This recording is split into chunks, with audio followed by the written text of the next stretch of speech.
the EWTN Global Catholic Radio Network presents Vatican Insider with Joan Lewis. Each week, Joan brings you news from inside the Vatican and the Church around the world, as well as interviews and answers to your questions. Now, here's the host of Vatican Insider, Joan Lewis. Welcome to Vatican Insider on this Easter weekend. A special weekend deserves a special Vatican Insider, and I have just that for you. After the news, stay tuned for part 2 of the special I've prepared, where I try to answer the question, who is the man of the Shroud? Now, for decades, as worshipers gather around the world to commemorate Christ's passion, death, and resurrection, scientists have been studying the results of tests made on an object alleged to be directly connected with that passion. The object of intense religious devotion, as well as scientific curiosity, is a simple strip of linen known as the Shroud of Turin. I explore the provenance and history of that relic, as well as the scientific tests that have been done over the years in order to find an answer to the question, who is the man of the Shroud? This is an abbreviated Vatican Insider, as EWTN employees have Holy Thursday and Good Friday off to participate in Holy Week liturgies. The news summary ends with Wednesday's events. Sunday, March 24th, Palm Sunday. On Palm Sunday, of course, we officially entered Holy Week, a period that is both joyful and somber, filled with liturgies that bring us from the Last Supper and institution of the priesthood and the Eucharist to Christ's passion and death on the cross to his resurrection.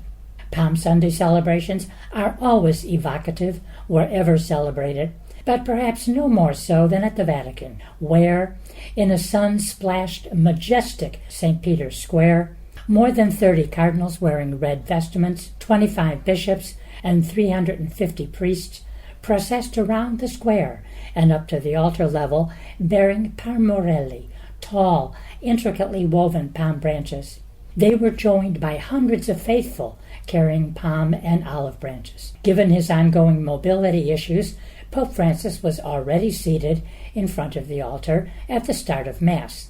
He read an opening prayer in a weak voice, and breathing issues were notable through the microphone.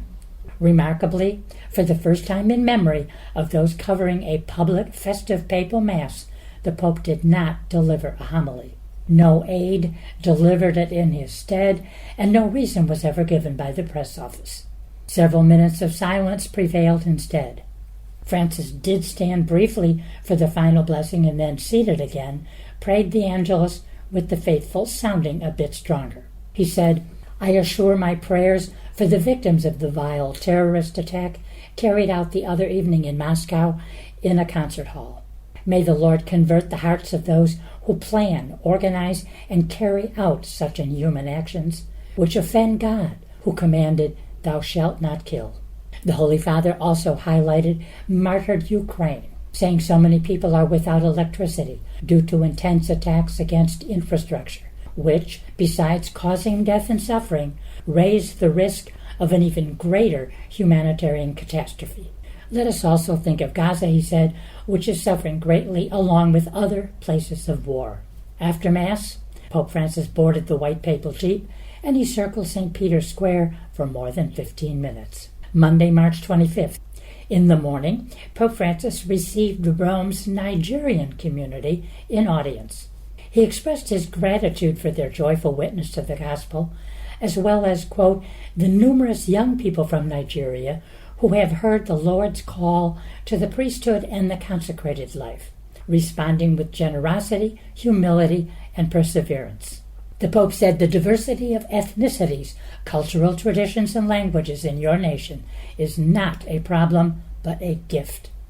Also Monday, in a message released on the 5th anniversary of the apostolic exhortation Christus Vivit, written after the 2018 Synod on Young People, Pope Francis invited youth to make their voice heard as they bear witness before everyone to the joy born of friendship with Christ. Above all, he said, I would like my words to be a source of renewed hope for young people who may feel discouraged in a world marked by so many conflicts and so much suffering. Christ is alive, and he loves you with an infinite love. Walk with him as a friend. Welcome him into your life, and let him share all the joys and hopes, the problems and struggles of this time of your life. Tuesday, March 26th.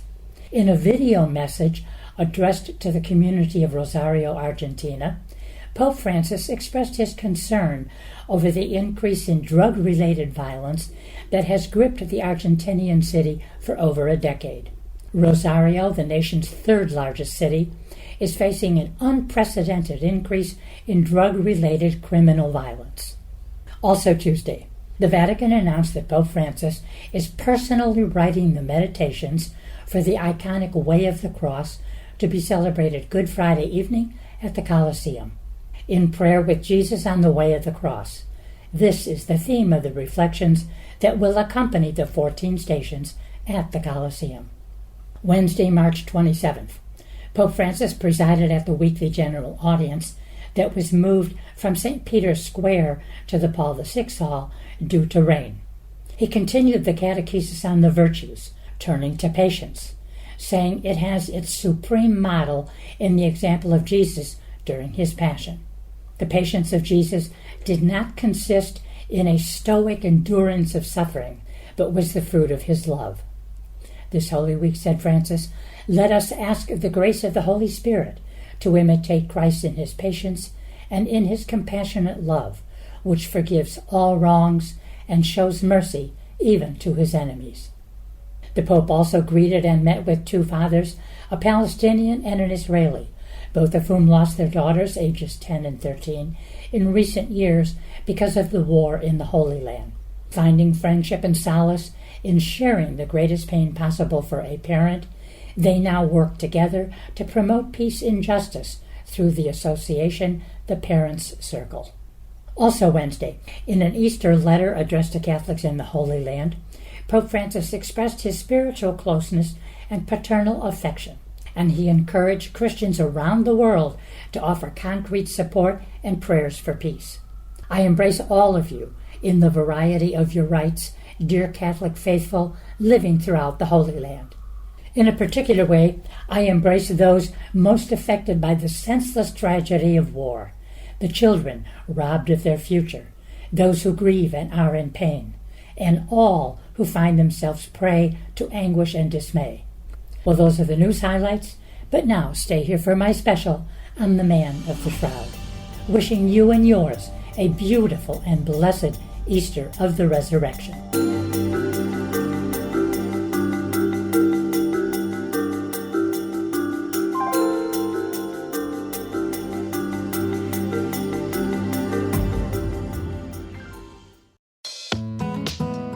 This is Father Timothy Gallagher, an oblate of the Virgin Mary.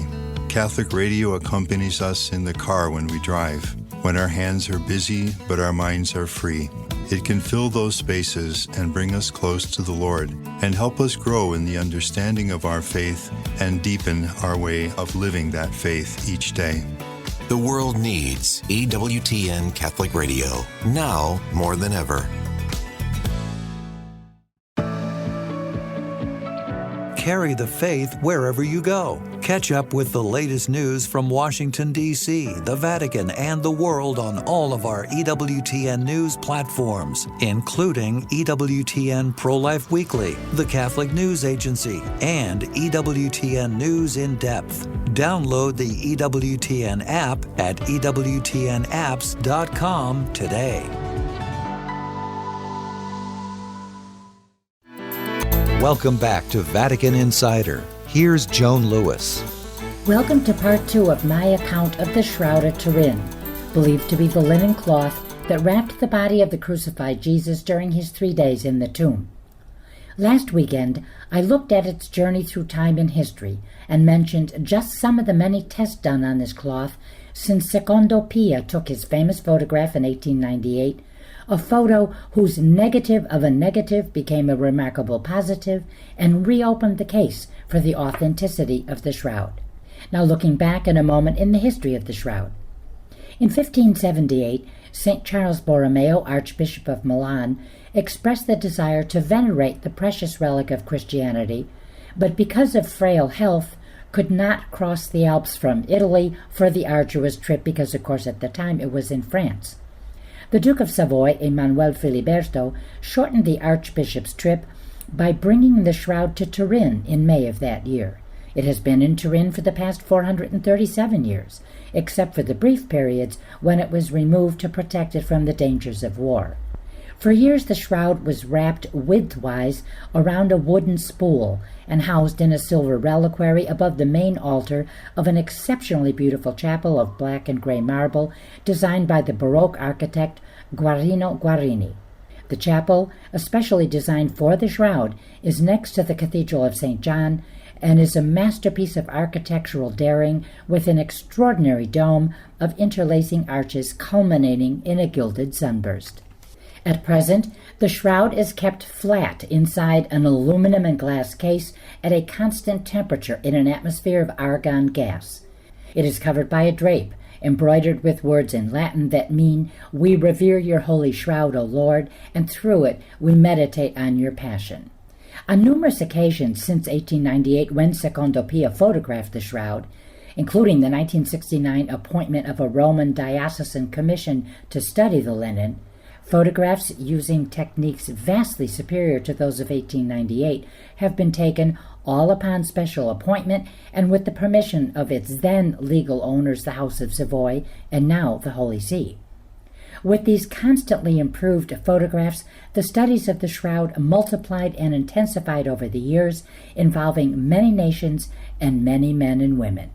In the early 20th century, Dr. Pierre Barbet, a Paris surgeon and forerunner of today's syndenologists, that is, experts on the shroud, completed tests on cadavers to parallel the findings with what he, quote, read in the life-sized photographs of the crucified man. Joining him were Paul Vignon, a French biologist, and Yves Delage, a member of the Academy of Science in Paris. Later, Giovanni Giudica Cordiglia, degreed in medicine at Turin and in law at Pavia, and a professor of legal medicine in Milan, devoted his life and talents to the study of the shroud in yet another effort to arrive at its authenticity. Modern scientific investigative techniques were also used by the late Max Frey, for years a criminologist with the scientific police in Zurich, Switzerland, by Ian Wilson, a graduate student of history at Oxford University, by Reverend Maurice Green, British priest and historian, and Father Peter Rinaldi, a Turin-born priest who at one time was vice president of the 7,000-member Holy Shroud Guild in the United States. Now, these few names are only the tip of the proverbial iceberg when it comes to naming experts on the Shroud of Turin, but some of the earliest studies on the shroud have also been the most remarkable. Max Frey, the Swiss forensic expert, aided by photographic enlargements, studied the microsedimentations present on the fabric, and he identified pollens, indicating not only the shroud's likely provenance, but its itinerary in the years before it reached Turin. Over 30 specific pollens were named as belonging to plants in the Palestine area, Turkey, and Western Europe. Each plant, even now extinct ones, has its own specific pollen, distinguishable from all other plants and as individual as fingerprints. Frey's long voyages, arduous studies, and astounding results played a major role in lending credibility to the authenticity of the shroud. Ultraviolet photography was first used in 1969 by Giovanni Battista Giudica Cordiglia, the son of the famed professor of legal medicine. This method, frequently used by police and art experts, traces organic substances which, if present on a tissue and illuminated by a mercury lamp, emit fluorescences that show up on the special photographic plates. Ultraviolet photography aids in neutron activation analysis and the evaluation of the origin of fibers and organic substance on these fibers, and it was instrumental in Max Frey's incredible findings. American contributions have been significant over the years.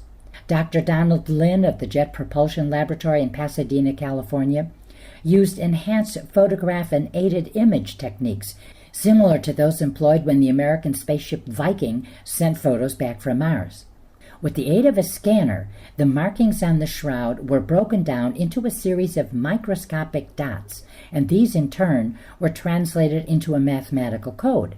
The codified dots were then fed into a computer whose multiple readings provided information on the composition of the fabric, organic substances on its surface, and last but not least in importance, an electronically enhanced image of the entire shroud. Now, the enhanced photograph technique in the case of the shroud gave a three-dimensional effect. Simply put, it's much like listening to a Beethoven symphony in stereo. Nothing new is added to the original music, but its value is now enhanced. With the shroud, the original images were reinforced. In the 1970s and 80s, Captains John Jackson, a physicist, and Eric Jumper of the United States Air Force Academy in Colorado Springs used in their research both a microdensitometer and an image analyzer, the VP8, which gave a third dimension, that of depth, to the photographs. Their process translated electronically the diverse light intensities of the photographs of the shroud into a third-dimensional image. Whereas normal photographs show light and shadow, theirs also showed depth, the distance of the shroud from various parts of the body, in an analysis of flat versus volume. These modern methods of photography and scientific laboratory analysis allowed the human eye to see what previously went unnoticed, and they confirmed beyond a doubt the authenticity of the shroud. Earlier accusations of a falsification by painting were destroyed, as, with painstaking slowness and precision, it was revealed that someone who wanted to forge this would have to have been erudite in modern photographic techniques in order to recreate the perfect negative image on the shroud. He would also had to have been skilled in medical sciences to have known about the process of blood-plasma separation represented by the carmine color stains on the shroud. The late Monsignor Ricci, whom I mentioned last week as one of the foremost world's experts on the shroud, told me in our first conversation those many years ago that surgeons, reconstructing what has been read in the many photographs, confirmed the exactness of anatomical details. The state of rigor mortis is in perfect accord with the biblical description of Christ's crucifixion. Studies of the various blood flows revealed the crucified man to have been in positions both of relaxation and then of pulling himself up. Surgical experiments also revealed that if a body is nailed to a cross through the palm of the hand, the sheer weight of the body tears the flesh in a short time, thus offering no support. However, if a nail is placed through the wrist in the so-called distal space, the weight will be more easily borne for a longer period. In addition, the carpus area of the wrist contains the median nerve, a highly sensitive motor nerve, and if a nail is hammered into this nerve, it causes the thumb to bend inward toward the palm. This fact shows up on the hand imprints of the man on the shroud, where only 4 fingers are visible. Close study also revealed that the legs were slightly bent and that only 1 nail was used to pierce both feet, evidenced again by the flow of blood. This nail allowed the crucified man upward movement, and both wrist and feet wounds showed he was alternately in a position of relaxation and of upward movement, thus avoiding death by suffocation that would have occurred had he remained only in a hanging position. For years, the most debated point was the exact cause of death of the man of the shroud. The strong arguments against the death by suffocation seemed to offer on the one hand conclusive proofs for death by infarction and hemopericardium, that is, the breaking of the heart. Monsignor Ricci's intensive studies were based on a theory put forth in the mid-19th century by an English physician, William Shroud. Dr. Shroud's research was favored by the fact that autopsies could be performed in England as soon as 2 hours after death, whereas on the continent there was a mandatory interim of 48 hours. Basing his studies on St. John's Bible passage, quote, "and immediately there came out blood and water," quote, referring to the soldier's lance piercing the side of Christ 2 hours after his death, Shroud proceeded to prove that had the heart been undamaged prior to death, the blood and water, the plasma, would have flowed out mixed together in a single liquid, whereas in a previously ruptured heart, the blood would already have separated into 2 elements, the red corpuscles and the plasma. Thus, the hypothesis based on the biblical eyewitness accounts and supported by actual autopsies, of a ruptured heart. The intensive mental anguish of Gethsemane that caused Christ to sweat blood even before his ordeal, the extreme shock caused by multiple scourge marks — there were over 120 separate lashes deeply inflicted, and these can be counted by blood marks on the shroud — the pain and the loss of blood through flagellation, and the crowning with the helmet of thorns, all combined to cause heart failure. Christ's loud cry at the moment of death, utterly impossible in the case of suffocation, announced the moment of rupture. Modern cardiology supports the theory that extreme moral stress can precondition the body for heart attacks, and that, given even minor physical provocation, the heart will give in to this stress. While archaeologists, scientists, doctors, and theologians have probed, read, analyzed, and interpreted the shroud to determine its authenticity, artists have played their role in determining its provenance and suggesting the identity of the man in the shroud. In the first centuries after Christ, artistic representations of the cross depicted Christ as a fish. Its letters, spelled out in Greek, mean Jesus Christ, Son of God the Savior. They also depicted him as a lamb. The figure of Christ man on the cross was non-existent. Slowly, however, in the post-Constantine era, when Christians were allowed more freedom of expression, crosses appeared with a toned-down, fully clothed Christ. Curiously, the Byzantine art of the 4th to 11th centuries brought a coherence to the art of the cross, depicting a bearded Christ, half-nude, suffering and nailed to the cross, suggesting that the shroud had been exposed in the Eastern world in that period, and that artists portrayed what they saw on the shroud.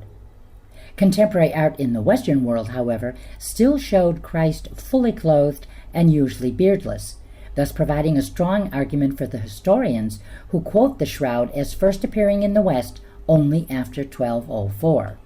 In the magical encounters between the ancient relic and men of science, art, and theology, the greatest mystery today lies in the question, how did the bodily imprints get onto the linen? Now, two theories are prevalent. Perhaps Monsignor Ricci, referring to these theories, best answered when he said, "Where research ends, faith begins." For researchers, the imprints could have been caused by the powdered aloes and myrrh spread on the shroud in a temporary effort at preservation of the body prior to full burial. For the Jews, the quickening approach of the Sabbath allowed only hasty pre-burial rites. These substances could have had a chemical reaction due to vapors or body liquids and the dampness of the tomb, thus causing the imprints to surface. On the other hand, they could have been caused by an inexplicable release of energy, a microsecond burst of radiation scorching the surface of the cloth. To date, there has been no scientific proof that would give credence to this second theory. Outstanding, however, were the findings of Baima Bologna and Rodante that would confirm the first theory as being scientifically irrefutable. Their repeated experiments proved consistent in their results. If a fabric impregnated with aloes and myrrh and in direct contact with a body covered with coagulated bloodstains was exposed to conditions of humidity or moisture, there would appear in approximately 36 hours bodily imprints identical in nature to those of the shroud. In 1988, a carbon-14 dating test was performed on scraps of the shroud in independent tests in laboratories in Tucson, Arizona, Oxford, Great Britain, and Zurich, Switzerland. Test results said the shroud dated from 1260 to 1390, which of course would rule out it being used during the time of Christ. However, tests done since then by scientists at the University of Padua in northern Italy used the same fibers from the 1988 test but disputed the findings. The newer examinations date the shroud to between 300 BC and 400 AD, which would put it in the era of Christ. Brendan Whiting, author of the 2000 book The Shroud Story, introduced the world to the most powerful evidence that the 1988 Shroud C14 dating test was invalid. Most recent tests have determined that the earlier carbon dating test results were likely skewed by contamination from fibers used to repair the cloth when it was damaged by fire in the Middle Ages. In addition, there would have been contamination from the hands of the nuns used to repair the cloth. Now, the Catholic Church has never pronounced itself officially on the authenticity of the shroud or the identity of the man, nor is it, quote, within the Church's doctrinal definition to declare the authenticity of any relic. Importantly, the Church has never denied its authenticity. Several popes have openly expressed reverence for the shroud, and Pope Pius XI dedicated a prayer to it. In September 1936, he said, "There is still much mystery surrounding the sacred object, but it is certainly sacred as perhaps no other thing is sacred. And assuredly, one can say this as an acknowledged fact, even apart from all ideas of faith or Christian piety. It is certainly not a human work." Paul VI said, "Perhaps only the image of the shroud gives us something of the mystery of this human and divine figure." More recently, Pope Francis and his predecessor, Pope Emeritus Benedict XVI, both described the Shroud of Turin as an icon, and St. John Paul called the shroud a mirror of the gospel. Hundreds of scholars from a variety of fields have spent hundreds of thousands of hours and millions of words researching and writing about the shroud. This could be a book-length account if it were to include mention of only a score of these scholars. The question remains, who is the man of the shroud? The answer has been almost unanimous since experiments done following Secondo Pia's photograph in 1898. Syndenologists, experts on the shroud, some even previously atheists, have paralleled their findings with the evangelical account of the death of Jesus, and they conclude that scientific, objective evidence proves the man to be Jesus. When asked if he believed the man of the shroud was Christ, Monsignor Ricci told me years ago there was perfect agreement between the gospel account of the death of Jesus and the story told by the shroud. He said, "If one had recourse to the gospel, the document of faith, and to a careful reading of the Holy Shroud, the archaeological document, you see that both speak of Christ with unmistakable certainty."